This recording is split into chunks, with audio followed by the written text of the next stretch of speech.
Hi guys, ఈరోజు అయితే అమ్మ వాళ్ళు న్యూ హౌస్ కన్స్ట్రక్ట్ చేస్తున్నారండి. సో దానికోసం భూమి పూజ అయితే స్టార్ట్ చేశారు.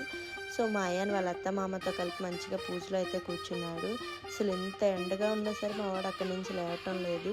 అసలు టైం 9:30 ఎంతో అయ్యింది. అప్పుడైతే అస్సలు ఎండ చాలా దారుణంగా ఉంది. ఇంకా మార్చ్ ఫస్ట్లోనే ఇంత ఎండలు ఉన్నాయి, ఇంకా తర్వాత ఇంకా ఉంటాయి అనుకుంటా.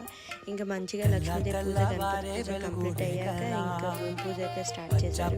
ఇంకా మంచిగా అందరూ అయితే హౌస్ త్వరగా కన్స్ట్రక్ట్ అయిపోవాలని చెప్పేసి మేమైతే మొక్కుకున్నాం. ఇంకా రిచువల్ కంప్లీట్ అయ్యాక అందరికీ తాంబూలాలు అయితే ఇచ్చేసారు. మా రిలేటివ్స్ అంతా త్వరగా హౌస్ కన్స్ట్రక్ట్ అయిపోవాలని చెప్పేసి బ్లెస్సింగ్స్ అయితే ఇచ్చేసారు. ఇంకా ఇదే రోజు బోర్ కూడా పూజ స్టార్ట్ చేశారు ఈరోజు అయితే. ఇంకా తర్వాత మోటార్ కూడా పూజ కంప్లీట్ చేసేసి ఇంకా ఇంటికైతే స్టార్ట్ అయిపోయాం. Okay guys, bye.